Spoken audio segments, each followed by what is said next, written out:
सभी को मेरा सादर जय सिया राम। नमस्कार। अध्ययन अध्यापन की श्रृंखला में आज हम हिंदी के एक ऐसे अध्याय, ऐसे टॉपिक, ऐसे प्रकरण पर चर्चा करेंगे जिसको अगर आपने ठीक से पढ़ लिया तो आपकी आधी से ज़्यादा हिंदी क्लियर हो जाएगी। माने कि हिंदी की व्याकरण के आधे से ज़्यादा टॉपिक आपके स्वाभाविक रूप से क्लियर हो जाएंगे। आपके समास, उपसर्ग, प्रत्यय, शब्द शुद्धि, एकल शब्द, अनेकार्थक युग्म शब्द, बहुत सारी पर्यायवाची, तमाम चीज़ें आपकी बड़ी आसानी से क्लियर हो जाएंगी। आप समझ गए होंगे मैं किस टॉपिक की चर्चा कर रहा हूँ। संधि। संधि के तीनों भाग को आपने बहुत अच्छे से अगर पढ़ लिया तो मैं आपको फिर बोल रहा हूँ कि आपकी आधी से ज़्यादा हिंदी की व्याकरण बड़ी अच्छी हो जाएगी। दुर्भाग्य से मेरा यह स्वानुभूति विषय रहा है कि दुर्भाग्य से अधिकतर विद्यार्थी संधि को उस मौलिक संकल्पना के साथ नहीं पढ़ते, उस शैली के साथ नहीं पढ़ते जिस तरह से पढ़ी जानी चाहिए। जुगाड़ से, ट्रिक से, इस प्रकार से विद्यार्थी उसको पढ़ते हैं और ऐसे ही पढ़ाई जाती है और यही कारण है कि वो उतना अच्छा नहीं कर पाते। मैंने स्वर संधि से संबंधित लगभग 10-12 वीडियोस डाले हुए हैं, मेरे चैनल पर उपलब्ध है। अगर आपने उनको ठीक से पढ़ लिया, जैसा कहा है उसका अनुसरण कर लिया, आपने मेरे परामर्श का अक्षर पालन कर लिया, तो दावा करता हूं कि आप किसी भी पुराने पर्चे का कोई भी क्वेश्चन हो, किसी मॉडल पेपर का हो या कोई भी प्रश्न जो स्वर संधि के 5 भागों में से किसी से भी संबंधित है तो वो आपसे जरूर बना होगा, और नहीं तो आप बना कर देख लीजिए। फिर भी आपसे नहीं बनता है तो आप कमेंट में मुझे सूचित करें, मुझे बताएं, मैं आपको कुछ और बताऊंगा उसके बारे में कि कहाँ कमी रह गई है। तो आज मैं चर्चा करूंगा आपसे व्यंजन संधि पर, और मैं फिर बोल रहा हूं कोई ट्रिक्स नहीं, कोई जुगाड़ नहीं, कंसेप्ट सहित उनकी जो मौलिक अवधारणा है जैसे वो पढ़ी जानी चाहिए उसी रूप में मैं आपके समक्ष रखूंगा। तो चलते हैं साहब। संधि की परिभाषा के अंतर्गत बताया था आपको कि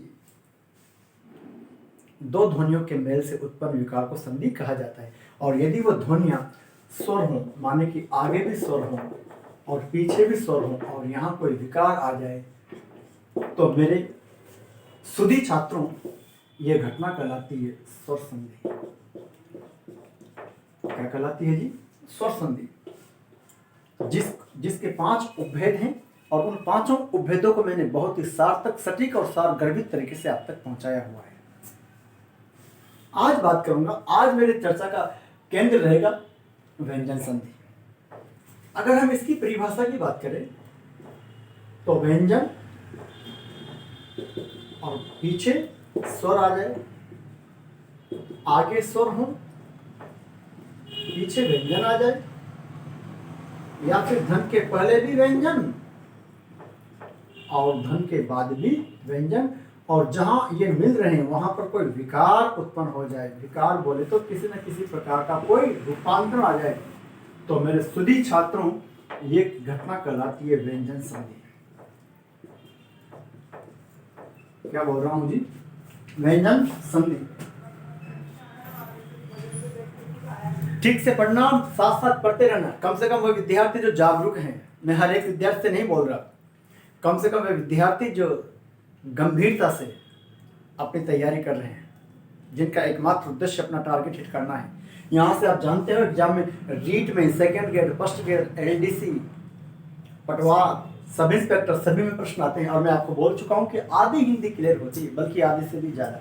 इसलिए कम से कम वह विद्यार्थी तो इसको बहुत गंभीरता से देखना, अच्छे से देखने का प्रयास करना, पूरे मनोयोग से, जो बिल्कुल पढ़ने के प्रति समर्पित है। देखिए, तो यहाँ आपसे क्या बोला? व्यंजन और स्वर मिल जाए, स्वर और व्यंजन मिल जाए, व्यंजन और व्यंजन मिल जाए, और वहां पर ये यहाँ रूपांतरण आ जाए तो विद्यार्थियों ये घटना कहलाती है व्यंजन संधि। ठीक है साहब। अब जैसे स्वर संधि के अंतर्गत हमने स्वरों का अध्ययन किया था, क्योंकि बिना स्वरों के तो स्वर संधि नहीं हो सकती, तो इसी प्रकार बिना व्यंजन की जानकारी की हमें व्यंजन संधि को नहीं पढ़ सकते। व्यंजन संधि को पढ़ने के लिए हमें व्यंजनों की सतही जानकारी होना आवश्यक है। तो हम कुछ सतही जानकारी व्यंजनों की ले लेते हैं जो हमारे बार बार काम में आएंगे, जो टर्म्स हमें बार बार काम में आएंगे। देखो 5 वर्ग हम मानते हैं, क ख ग घ और ng।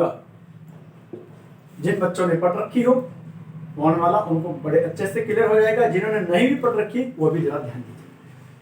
क ख ग घ ng, इसको बोलते हैं बच्चों हलचिन। इसका तात्पर्य ये है कि ये ध्वनियां अभी अपूर्ण है, और सच ये है कि इस स्थिति में इनका उच्चारण संभव नहीं है, क्योंकि व्यंजन में जब तक स्वर नहीं मिलता तब तक हम उनका उच्चारण नहीं कर सकते। च, छ, ज, ज और ञ। पुनः इन पर मैं हल चिन्ह लगा देता हूं। ट, ठ, ड, ढ और प्र। त, थ, द, ध और न।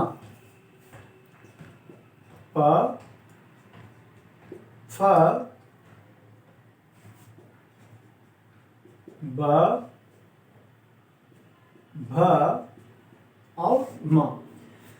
क ख ग घ ng, च छ ज झ ञ, ट ठ ड ढ ण, त थ द ध न, प फ ब भ और म। आप देखेंगे प्रत्येक वर्ग में 5 ध्वनियां हैं। प्रत्येक वर्ग में 5 ध्वनियां हैं। इन्हें स्पर्शी ध्वनियां कहा जाता है। इसके अलावा हमारे पास है अंतस्थ व्यंजन, इनकी भी हमें जरूरत पड़ेगी। अंतस्थ व्यंजन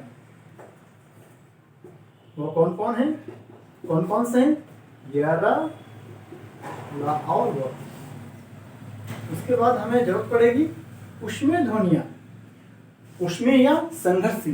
इसमें कौन आता है? शतालु, समूर्धा, सदंता और ह। ये है हमारे पास उष्मेय ध्वनि।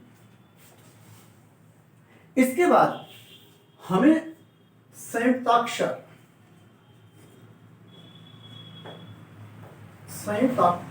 संयुक्ताक्षर, संयुक्त धन अक्षर, दीर्घ संधि हो रही है, ध्यान दीजिएगा सर।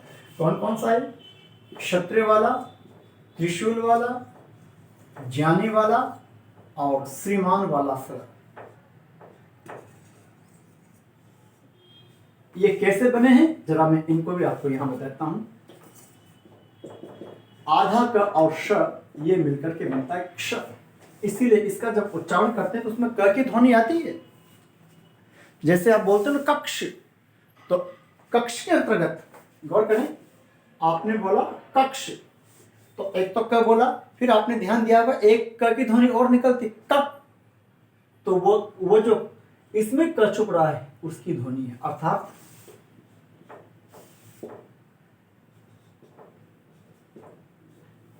देखो कक्ष, कक्ष, और चूंकि ये दोनों मिलकर ही इसका निर्माण करें कक्षा, कक्षक, तो ये इस प्रकार से बने हुए हैं। आगे चर्चा करें। आधा त और र ये मिलकर त्र होता है, ज और ये मिलकर के जे होता है। इसलिए वो ज्ञानी नहीं होकर के ज्ञानी, यज्ञ नहीं होकर के यज्ञ होता है, लेकिन हम उसका उच्चारण अशुद्ध बोल देते हैं, हम उच्चारण ये कर देते हैं। ध्यान दीजिएगा साहब, हम लिखते ये हैं, अब उच्चारण कर रहे हैं हम किसका? उच्चारण ये करते हैं ज्ञानी, जबकि शुद्ध शब्द क्या है? ज्ञानी। तो ध्यान रखिएगा साहब। और श आधा और र मिलकर ये बनाता है हमारा श्र। तो ये थे हमारे पास संयुक्ताक्षर। अब हमारे पास 4 प्रकार के टर्म्स, 4 प्रकार की शब्दावली काम आएगी व्यंजन संधि में। अल्पप्राण, महाप्राण, घोष और अघोष, उस हर जगह काम में आएंगे आपके। तो जरा मैं आपको का साक्षात्कार उनसे भी करवा देता हूँ, उनसे भी मैं आपका परिचय करा देता हूँ। देखो आपने अगर उतार लिया हो तो मैं हटा देता हूँ, इसको कॉपी कर लो। देखते हैं।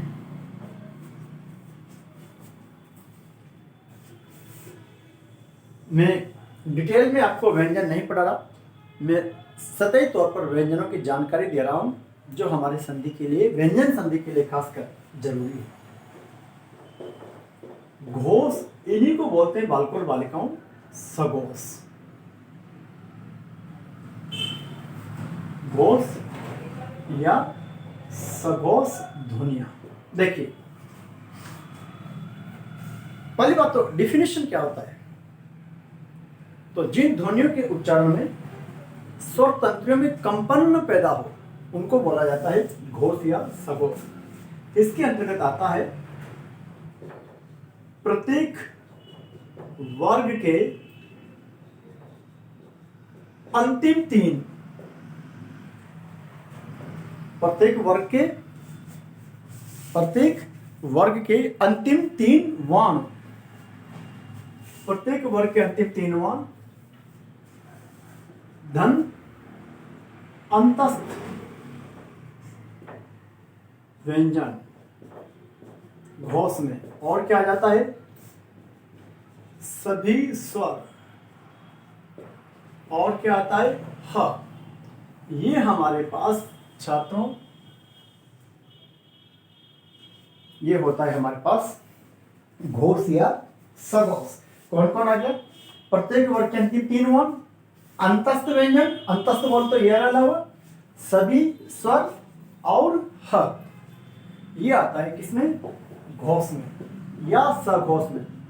सुधी छात्रों, अघोष ध्वनियों के अंतर्गत अगर हम बात करें तो शेष बचे हुए, अर्थात प्रत्येक वर्ग का जब तीन वर्ण, अंतिम तीन यानी कि तीसरा, चौथा और पांचवा सघोष हो गया, तो यहां पर क्या बचेगा, पहला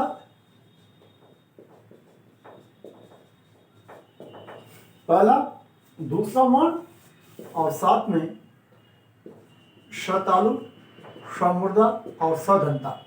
क्यों, क्योंकि ह तो हमारे पास घोष में आ गया, ह तो किसमें चला गया, तो यहां पहला, प्रत्येक वर्ग का पहला और दूसरा वर्ण, साथ में शतालु, समूर्धा और सदंता। अब हम बात करेंगे प्राण वायु के आधार पर भी दो प्रकार की ध्वनियां होती है। यानी कि आपने गौर किया होगा, जब हम ध्वनियों को उच्चारित करते हैं तो उनके अंतर्गत किसी ध्वनि में हवा कम निकलती है, किसी में ज्यादा निकलती है। तो जिसमें हवा कम निकलती है उसको बोलते हैं अल्प प्राण, और जिसमें ज्यादा निकलती है उसको बोलते हैं महाप्राण। मैं एक बार आपको पुनः अवगत करवा रहा हूं कि मैं आपको यहां पर वर्णमाला नहीं पढ़ा रहा, मैं आपको व्यंजन संधि पढ़ा रहा हूं। लेकिन व्यंजन संधि के अंतर्गत जिन टर्म्स का, जिन शब्दावली का बार बार हम प्रयोग करेंगे वो आपको जानना आवश्यक है, और उसी में मुझे लगता है कि आपके व्यंजन भी पूरे हो जाएंगे। अल्प का मतलब है कम, प्राण का मतलब आप जानते हो वायु से होता है। तो जिन ध्वनियों के उच्चारण में प्राण वायु कम मात्रा में बाहर निकलती है, हेलो, उनको बोला जाता है अल्प प्राण। और अल्प प्राण के अंतर्गत कौन कौन से आते हैं, प्रत्येक वर्ग का पहला, दूसरा और तीसरा वर्ण धन, य, र, ल और व। अब य, र, ल, व क्या है, अंतस्थ। य, र, ल, व क्या है, अंतस्थ।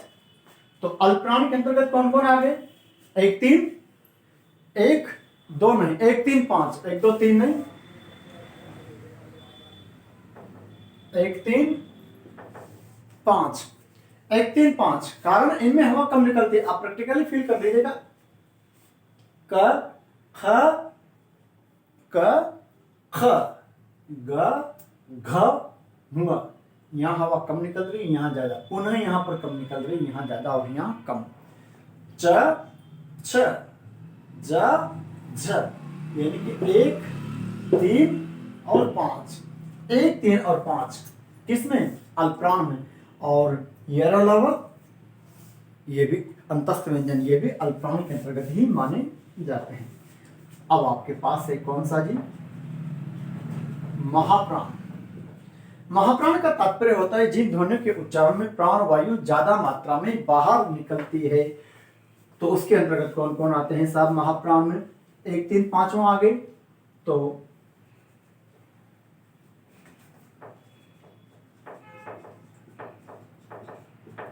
प्रत्येक वर्ग का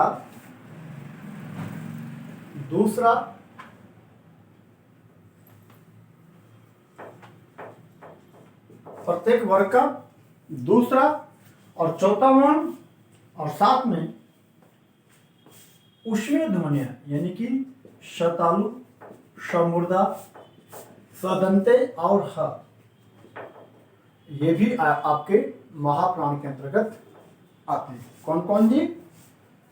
महाप्राण में 2 और 4, प्रत्येक वर्ग का दूसरा और चौथा, साथ में शतालु, समूर्धा, सदंता और ह, ये भी महाप्राण ध्वनियां मानी जाती है।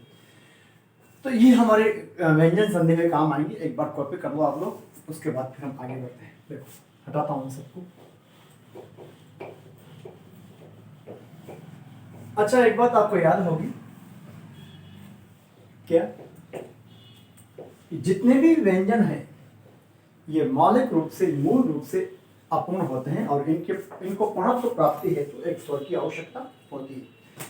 और जैसा स्वर होता है वैसी उस अपूर्ण व्यंजन में मात्रा लग जाती है। ये क में अ मिलाया तो क हो गया, आ मिलाया का, रस्व ई लगाई की, दीर्घ लगाई की, रस्व उ लगाया कु, दीर्घ लगाया कु,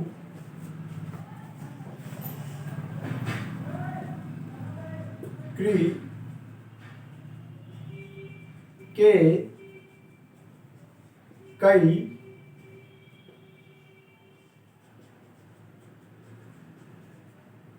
को और औरत वाला जोड़ा तो ये हो गया कौ। हमने सारे स्वरों को इस क पर लगाकर देखा है। क, का, की, कु, क्री, के, कई, को और कौ।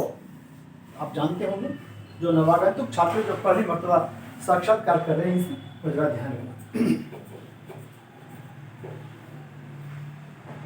देखिए अब आते हैं हम सब व्यंजन संधि।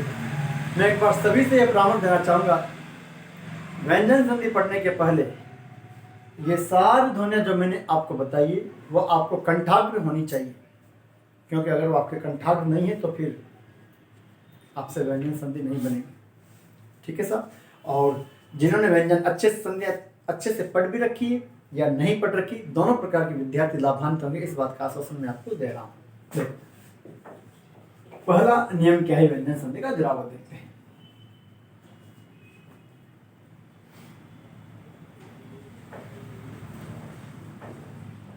प्रथमाक्षर के बाद, प्रथमाक्षर में भी दीर्घ संधि हो रही है। प्रथमाक्षर के बाद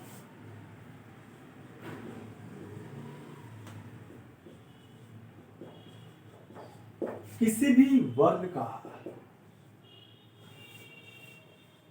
तीसरा या चौथा मान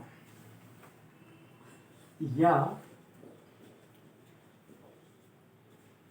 अंतस्थ व्यंजन हो,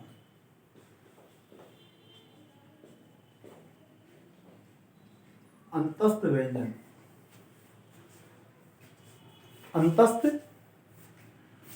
अंतस्थ व्यंजन हो या फिर अंतस्थ व्यंजन हो या फिर कोई स्वर हो या ह हो। जरा देखिए, प्रथमाक्षर के बाद किसी भी वर्ग का तीसरा या चौथा वर्ण हो, अंतस्थ व्यंजन यानी कि या ल हो या कोई स्वर हो या ह हो, तो ये प्रथमाक्षर स्वयं के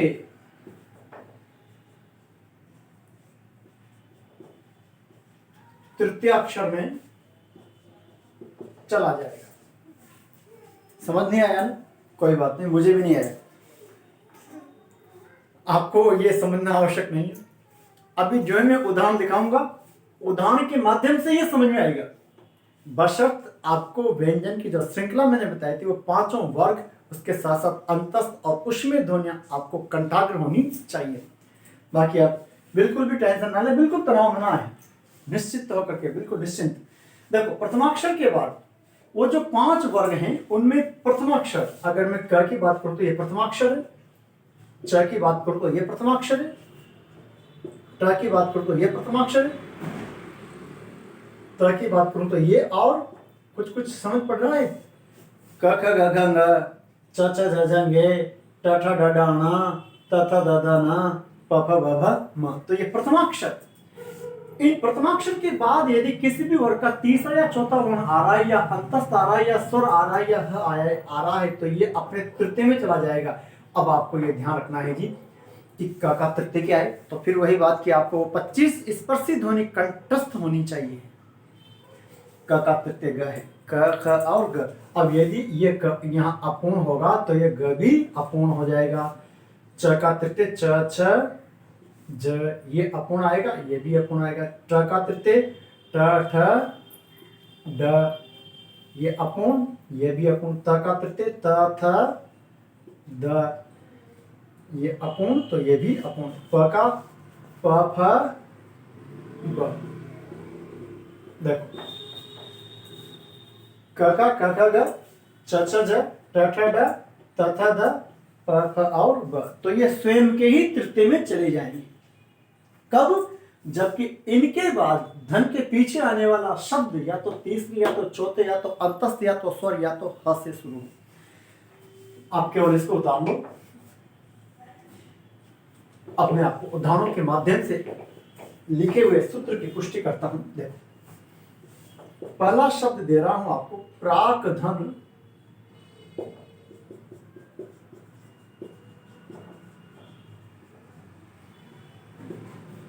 प्राक धन ऐतिहासिक।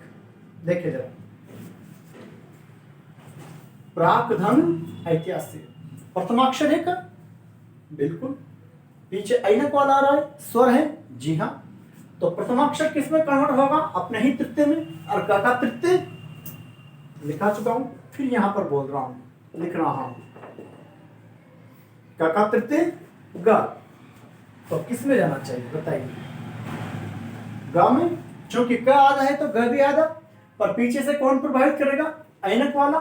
तो इस ग पर किसकी मात्रा लग जाएगी? ऐनक वाला पर। ध्यान रखना, ऐनक वाला का सिंबल 2 मात्रा है, खुद पर 1 मात्रा आती है, लेकिन किसी व्यंजन पर जाता है तो 2 मात्रा लगाता है। तो प्रागैतिहासिक,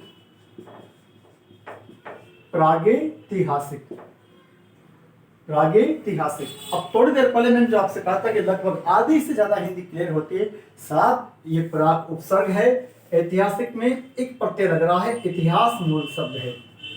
इतिहास शब्द में, हालांकि इतिहास में भी इसी ढंग हो रहा है, लेकिन यहाँ इतिहास में एक लगा दिया तो ये प्रत्यय हो गया। प्राग उपसर्ग जिसका मतलब होता है पूर्व या पहले। संधि हो रही है व्यंजन कारण, व्यंजन में रूपांतरण हो रहा है, विकार आ रहा है।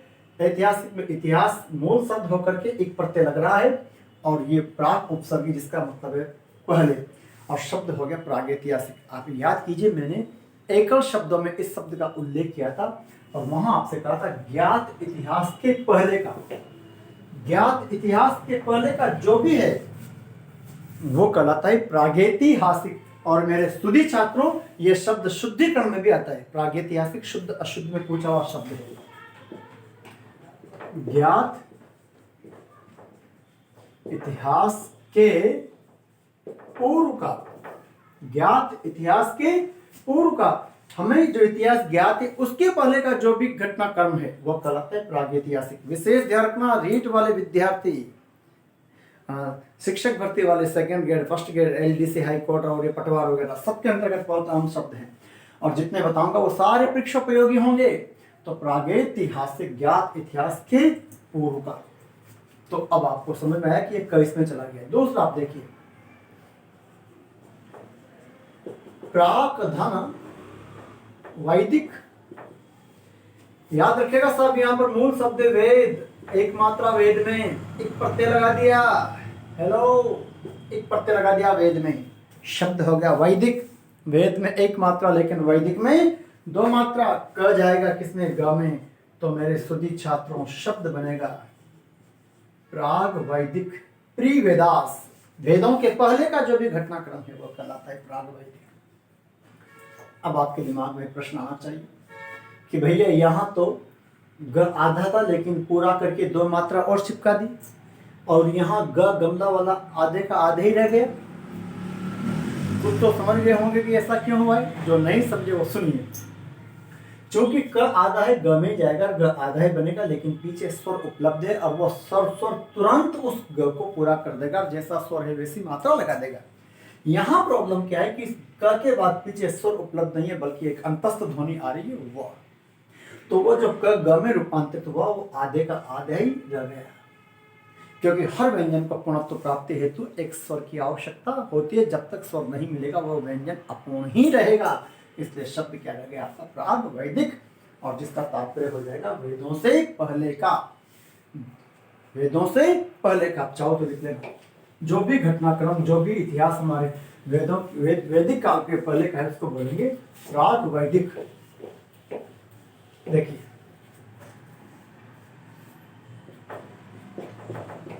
जगत धन ईश,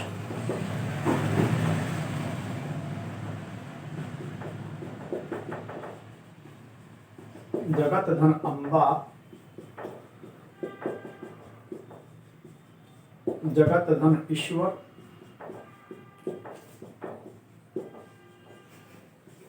जगत धन ईश्वरी,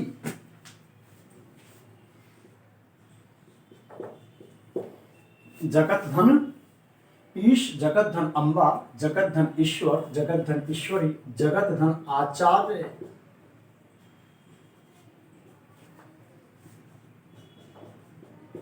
जगत धन आलोक, जगत धन गुरु, जगत धन गुरु, जगत धन आनंद,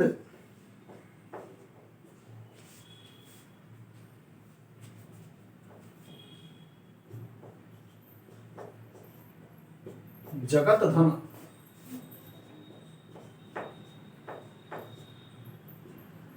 धन वैभव, जगत धन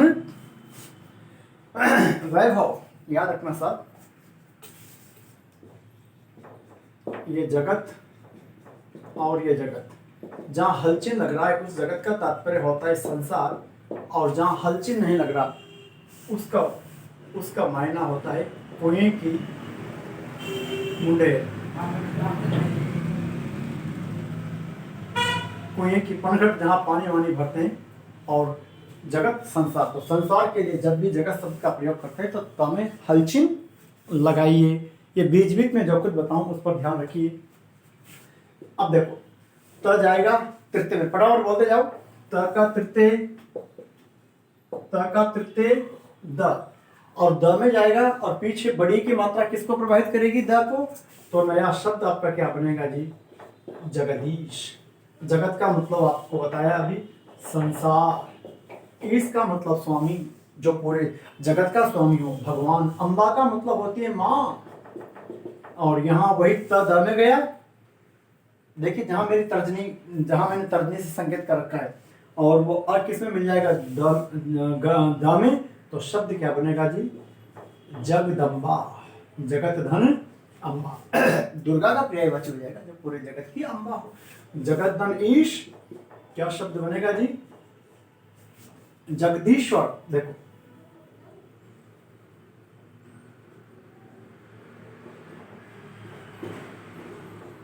जगदीश्वर कैसे? त गया द में और त में बड़ी की मात्रा लग गई। जगदीश्वर और जगदीश एक दूसरे के पर्यायवाची हैं। जगदीश्वर बोलूं या जगदीश बोलूं, बात एक ही भगवान का पर्यायवाची है। जगदीश्वरी, जगदीश्वरी माँ दुर्गा का पर्यायवाची हो जाएगा। जगत की ईश्वरी स्वामिनी, और जगत का स्वामी जगदीश्वर, जगत की स्वामिनी जगदीश्वरी, जो पूरे जगत का आचार्य हो। तो जाएगा द में। तो नया शब्द बनेगा जगदाचार्य, और यहां बनेगा जगदालोक, जगत का आलोक, जगत का प्रकाश, और पूरे जगत का गुरु हूं।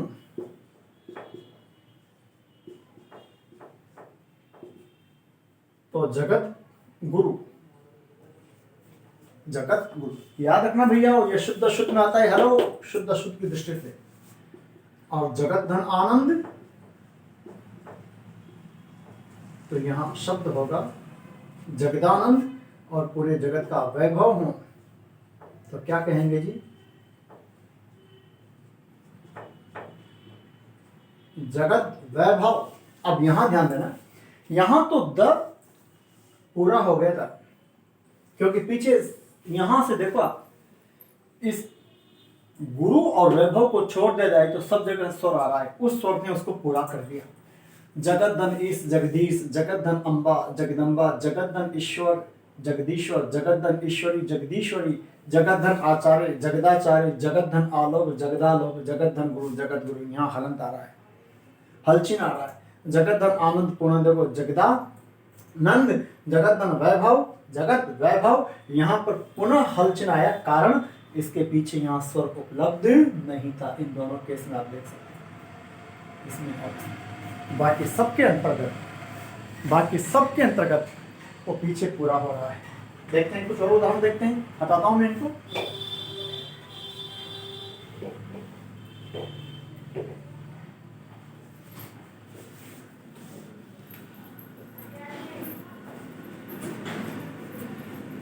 देखो, अब कुछ शब्दों के हम संधि विच्छेद करेंगे। भवदीय, क्या लिखा है जी? भवदीय, पंजाब, भवदीय पंजाब, वाग युद्ध, वाग युद्ध, वागदान, वागदत्ता। कुछ याद आ रहा है? जो मेरे नियमित विद्यार्थी हैं और रोज हर अपलोडेड वीडियो को देखते हैं, उनको मालूम होगा, वन वर्ड में लिखा रखा है वागदान और वागदत्ता। वाग वैभव,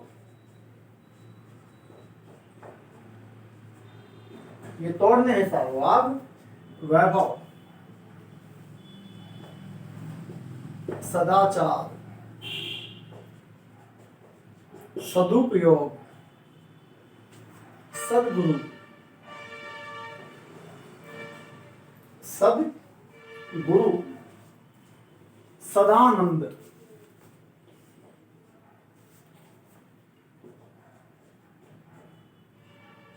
सदानंद, सदाशय, सदाचार आ गया, सदाचरण, सदाचरण, वागीश, वागीश्वरी, वागदेवी। अब आप लोग पहले एक बार इनका संधि विच्छेद कीजिए, क्या बन सकता है? तदर्थ,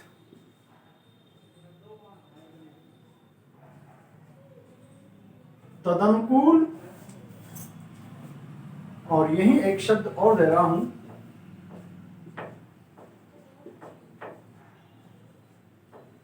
तदनुकूल। याद रखिएगा साहब, ये शुद्ध शुद्ध में आता है।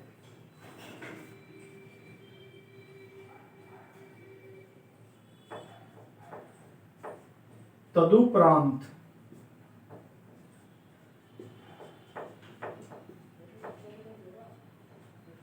तदुपरांत और तदोपरांत। और एक शब्द है, चलिए आगे देखेंगे। पहले देखो, पहला शब्द है आपके समक्ष भवदीय। तोड़कर देखो, भवदीय को टूट गया, भवत धन ये। भवदीय बोलते हैं आपका। किसे बोलते हैं? आपका। ये प्रत्यय लग रहा है। मैंने कहा था आपसे, आधी हिंदी क्लियर होती है संधि से। हेलो, ठीक से संभालो। ये प्रत्यय भवत में व्यंजन संधि हो रही है। भवद्य आपका पंजाब, पंच धन आब। आपका मतलब होता है जल, पंच का मतलब होता है पांच। जहां पर 5 नदियों का जल हो, सतलज, रावी, झेलम, चिनाब और व्यास, ये 5 नदियां जहां बहती है। The state of five land, the state of 5 rivers और the land of 5 rivers, the land of 5 rivers, वो भूमि जहां 5 नदियां बहती है। तो पंचधन आप, वाक युद्ध, वाक धन युद्ध, वाणी से युद्ध लड़ा जाए, यानी कि आप समझ गए हो ना, वाणी से युद्ध लड़ने का मतलब किससे बहसबाजी कर रहे हो, उलझ रहे हो। वागदान, वाणी के द्वारा दिया गया दान, अभी कल ही बताया था। वाग दत्ता, वाक धन दत्ता, वो कन्या जिसको वाणी के द्वारा सौंप दिया गया है, सगाई कर दी गई हो। वाग वैभव, जिसके पास वाणी का वैभव हो,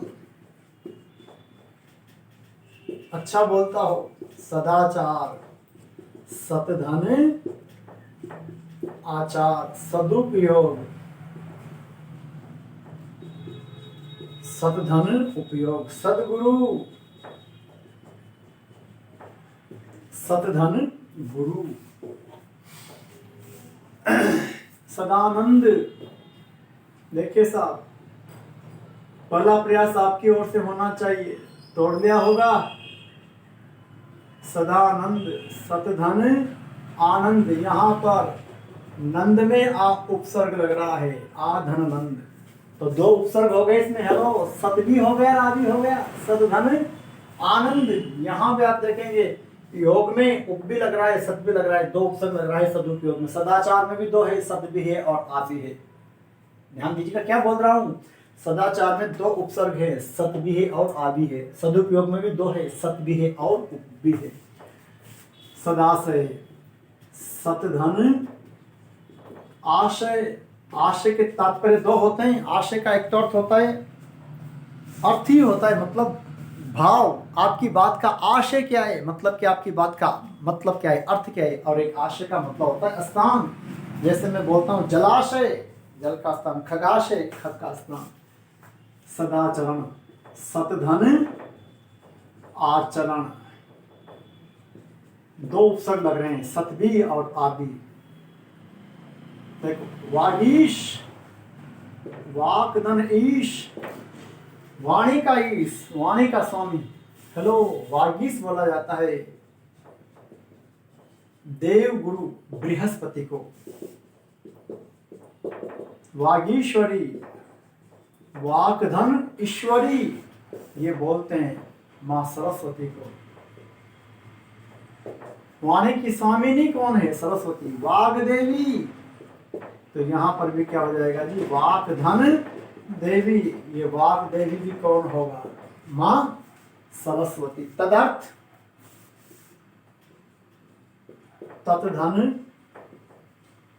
अर्थ, तदान, तदनुकूल और तदानुकूल, तदुपरांत और तदोपरांत। मुझे लगता है आपने भाप लिया होगा, जान लिया होगा कि शुद्ध शब्द कौन सा है। क्या पीछे के दोनों शब्द शुद्ध हैं? No, both words are incorrect. The correct words are तदनुकूल और तदुपरांत।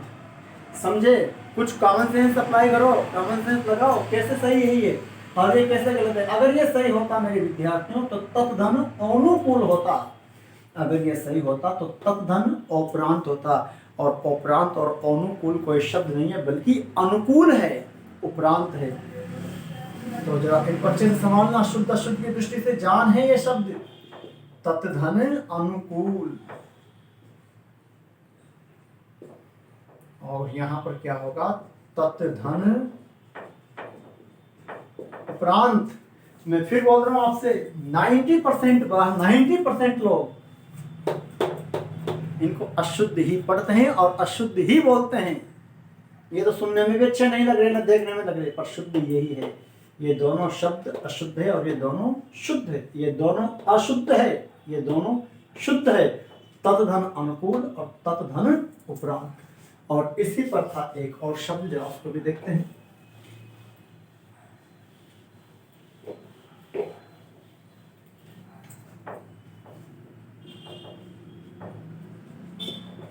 तदानुसार और तदनुसार कौन सा सही होगा? कौन सा सही होगा? जो कुछ आपने श्रवण किया उसके आधार पर बताइए कौन सा सही शब्द है। इतने सारे शब्द देख ले तो बनना चाहिए ना।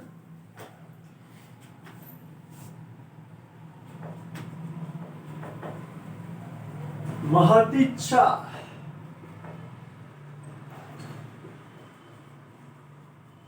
सदिच्छा, महदिच्छा, सदिच्छा।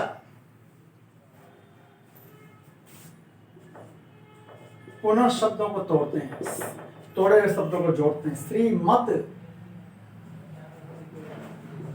धन भागवत, श्रीमत धन भगवत धन गीता, श्रीमत धन भगवत धन गीता।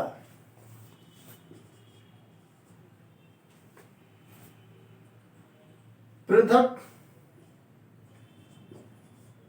देखते हैं, शुद्ध है का शुद्ध शब्द है।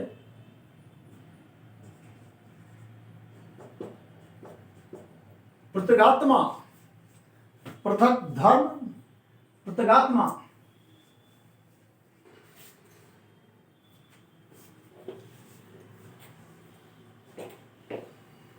देखो तोड़िए, आप पहले तोड़ो और इस बात की पुष्टि कीजिए कि ये शुद्ध शब्द शुद्ध है या अशुद्ध है। देखो कौन सा शुद्ध बताया था आपने इन दोनों में से? यस, तदानुसार। तदानुसार गलत है, शुद्ध शब्द है तदनुसार। क्यों? क्योंकि जब इसको तोड़ोगे तो शब्द बनेगा तत्धन अनुसार। उसके पीछे की लॉजिक जान लो। अगर ये सही शुद्ध शब्द होता, ये अगर शुद्ध शब्द होता तो यहां आना चाहिए था अनुसार। And there is no word like anusar. अनुसार जैसा कोई शब्द नहीं है। ये अनु उपसर्ग लग रहा है मेरे प्रिय बच्चों बच्चियों, किसमें? सार में। तो बच्चे सार में अनु लगा दिया और फिर आगे तत् लगा दिया, मतलब दो उपसर्ग लग रहे हैं इसमें। अब जब अनुसार कोई शब्द नहीं है तो फिर ये तदानुसार कैसे बन सकता है? इसलिए ये अशुद्ध है। लेकिन याद रखना, देखने में ये शुद्ध लग रहा है पर शुद्ध ये नहीं, ये है महदिच्छा, महत धन इच्छा। त चला गया हेलो अपने तृतीय में द में छोटी की मात्रा में। सदिच्छा, सतधन इच्छा, तद में चला गया छोटी की मात्रा। श्रीमद धन भागवत, श्रीमद भागवत कैसे जुड़ेगा? गौर करें, गौर करें। श्रीमद भागवत, यही कारण है कि मद भागवत के अंतर्गत यहां पर ध में हलचिन आता है। श्रीमद धन भगवत धन गीता, श्रीमद भगवत गीता। अगर आपने कभी गीता की पोथी देखी हो तो आपने देखा होगा यहां भी हलचिन आता है, यहां रहता है श्रीमद भगवत गीता। उसके पीछे की लॉजिक है कि श्रीमद धन भगवत धन गीता। और यहां याद रखना, हेलो इधर देखो, भागवत में हलचिन आता है लेकिन भागवत में हलचिन नहीं आता। कारण क्या है कि इस भगवत में ही अप्रत्यय लगा करके भागवत बना है। भगवत भगवान, भागवत जो भगवान से संबंध रखे, भगवान का पुत्र या भगवान से संबंधित, अप्रत्ययवाची प्रत्यय लगा दिया भगवत में, तो ये यहाँ आ जाएगा और आगे आका आगम होगा। इसलिए भागवत के त में हलचिन नहीं आता लेकिन भगवत के त में हलचिन आता है। पृथक धर्म, जरा गौर कीजिएगा साहब, पृथक धन धर्म। क्या चला गया गा में? पीछे ध आ रहा है और तृतीय ध्वनि है त थ चतुर्थ ध्वनि है चौथी त थ द और ध, इसलिए ग अपने तृतीय में गया। और चूंकि पीछे कोई स्वर उपलब्ध नहीं है इसलिए ग आधा ही रह गया। याद रखना इस डंडे को बोलते हैं खड़ी पाई। अब ये ग लिखते हैं पूरा, इस ग को आधा करना हो तो इस पाई को हटा देते हैं। जिन ध्वनियों को लिखने में खड़ी पाई आती है उनको अपूर्ण प्रदर्शित करने के लिए हम पाई को हटा देते हैं। इसी प्रकार यहां देखो पृथगात्मा, पृथक धन आत्मा। कैसे? ये क चला गया ग में, अब ग अपूर्ण बना लेकिन पीछे से आ का आगम हो गया। और मेरे सुधी छात्रों जो ही वो आ आया तो आ आते ही वो गा पूरा हो गया। हटाता हूं, देखिए मैंने कहा था ना आपसे शुद्ध अशुद्ध भी जाएंगे, यहाँ से पर्याय भी जाएंगे, विलोम भी जाएंगे, एकल शब्द, उपसर्ग, सब। दिक धन गज,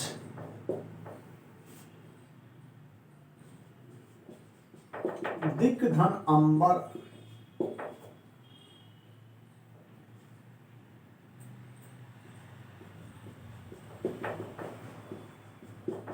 दिक धन दर्शन, सम्यक धन ज्ञान, सम्यक धन दर्शन। ध्यान रखना ये तो व्यंजन संधि का अभी पहले सूत्र पर आधारित शब्द है। हेलो, व्यंजन संधि के पहले सूत्र पर आधारित है। और अगर दम हो हिम्मत हो ना तो पूरे शब्दों के 2-3 बार अभ्यास कर लेना। मैं बोल रहा हूं प्रश्न बाहर नहीं रहेंगे। सम्यक धन दर्शन,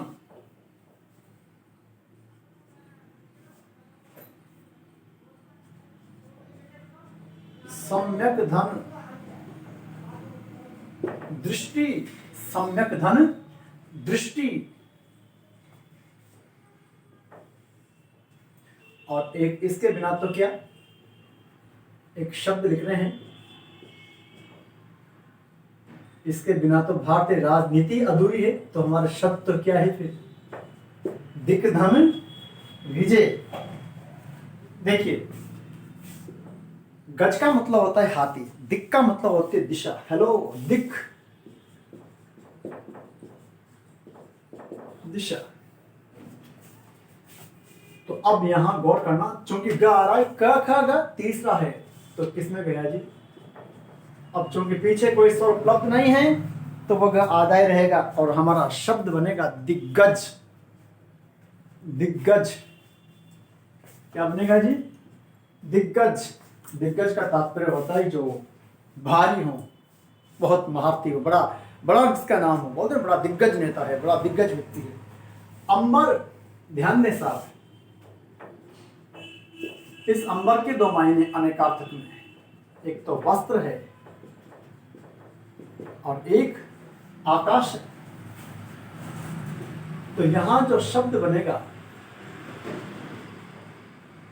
क ग में गया लेकिन पीछे से आया, अनुस्वार अपनी जगह, दिगंबर। यहां तात्पर्य ले रहे हैं हम किसी वस्त्र से। और दिक का मतलब हो गया दिशा। तो दिशाओं को ही जिसने वस्त्र के रूप में स्वीकार कर रखा हो वो दिगंबर है। जैनियों का एक संप्रदाय है ना, श्वेतांबर दिगंबर, जो नग्नावस्था में रहते हैं, इसलिए उनको अच्छे शब्दों में यूज करें तो दिगंबरी संत है। नग्न संत ना बोले, दिगंबर है। दिगंबर वेश में आया था, अर्थात नग्न वेश में आया था। दिग्धन दर्शन, दिशाओं के दर्शन। दिशाओं के दर्शन से तात्पर्य जो सब कुछ का दर्शन करा दे, चारों ओर का दर्शन करा दे, इंसाइक्लोपीडिया, वो कहलाता है दिग्दर्शन, इंसाइक्लोपीडिया। सम्यक का मतलब होता है ठीक, उचित, उपयुक्त। तो वो ज्ञान, ग वो ज्ञान क्या कहलाएगा जी, सम्यक ज्ञान। और ठीक दर्शन, उचित दर्शन, वो क्या कहलाएगा साहब, सम्यक दर्शन। ध्यान देना साहब, ये क जा रहा है ग में। सम्यक दृष्टि,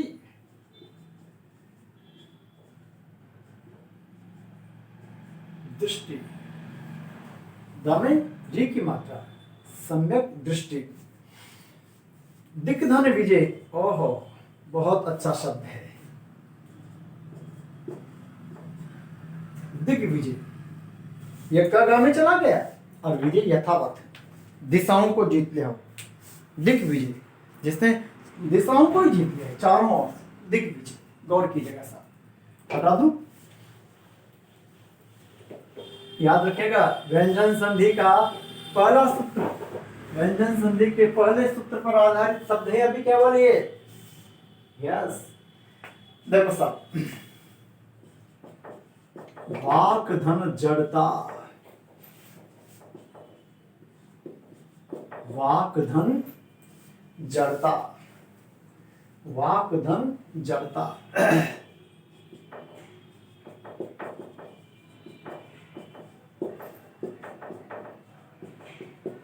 चित्त धन आनंद,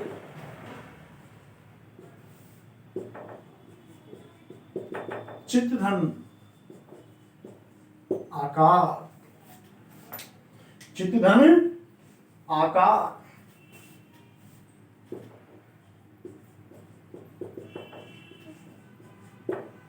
चित्त धन अणु,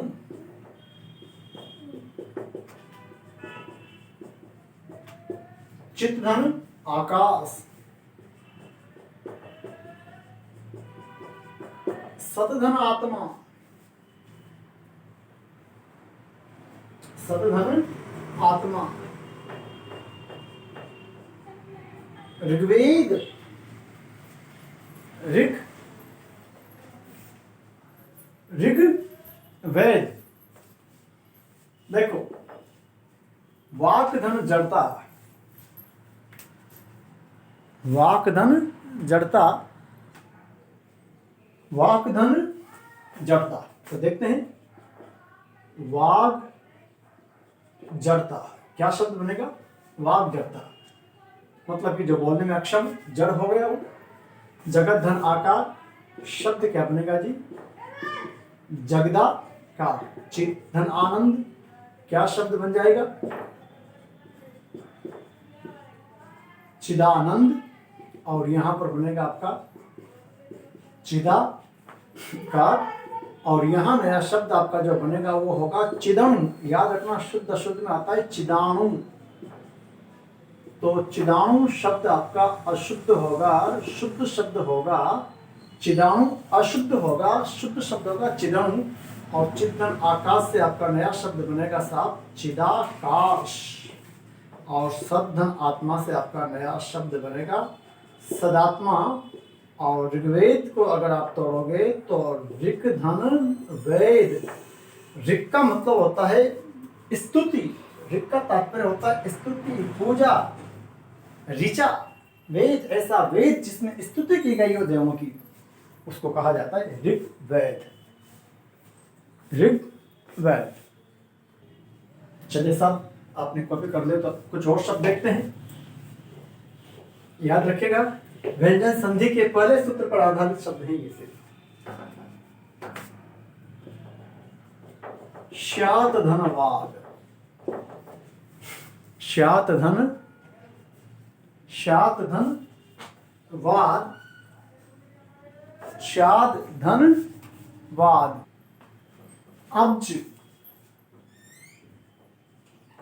अपधन ज, अपद, अपधन धी।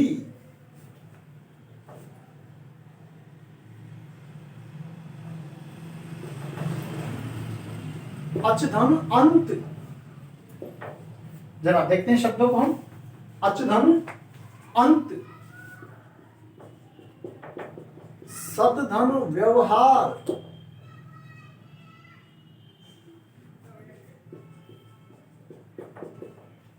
सदधन विवेक। देखिए शब्द बनता है शादवाद। अगर आपने थोड़ा सा जनरल स्टडी किया हो, जीके पढ़ा हो, तो आपने पढ़ा होगा शादवाद। जैनियों का एक मत है, वाद है शादवाद। वस्तु तो शाद का तात्पर्य होता है संशय, कदाचित, संशय। तो शादवाद जो है वो इससे मिलकर बना है। संशय, संशयवाद, अनेकांतवाद, संशयवाद या अनेकांतवाद, शादवाद, शाद का तात्पर्य संशय होता है। अब का मतलब होता है जल। अब किसे बोलते हैं जी? पानी को। ज का मतलब जन्म लेने वाला, तो शब्द बन गया अब्ज। और विद्यार्थियों, कमल का पर्यायवाची। अब का तात्पर्य जल, द का तात्पर्य देने वाला, ज का तात्पर्य जन्म लेने वाला, द का तात्पर्य देने वाला। तो यहाँ जो आपका शब्द बना अब्द, और अब्द हो जाएगा आपका क्या? बादल। क्यों? जो जल को देता है। और यहाँ हो जाएगा विद्यार्थियों अपधनधि, अवधि। ये आपका समुद्र भी हो सकता है और बादल भी हो सकता है। अचधन अंत शब्द क्या बनेगा जी? अचंत, जिसका अंत अच प्रत्यय से हो रहा हो, अच से हो रहा हो। सतधन व्यवहार, तो शब्द क्या बनेगा जी? सद व्यवहार। याद रखना अब इसमें कितने लग गए? सतधन, विधन, अव। सदधन विवेक, तो विद्यार्थियों शब्द बनेगा सद विवेक। क्या बनेगा जी? सद विवेक। नया शब्द बना आपका सद विवेक। हटाता हूं, कुछ शब्द और देखते हैं। एक बार फिर आपको स्मरण करा दूं, अभी तो व्यंजन संधि के पहले सूत्र पर आधारित शब्द हैं केवल। अब जरा तोड़ कर देखते हैं। ये आपके पर्चे में आया था पटवार में, अगर आपको याद हो तो, नहीं हो तो पुराना पर्चा देखना, मिल जाएगा। षडानन, षडानन, षड्यंत्र,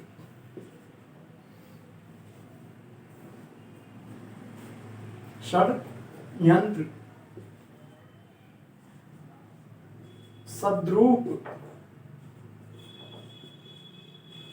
चिद्रूप, तद्रूप, जयद्रथ, जय द्रथ। एक बार आप लोग तोड़िए। पहला प्रयास हमेशा की तरह आपकी ओर से ही होना चाहिए। तोड़िए फटाफट। षडानन, षडधन, आनन। आनन बोले तो मुख।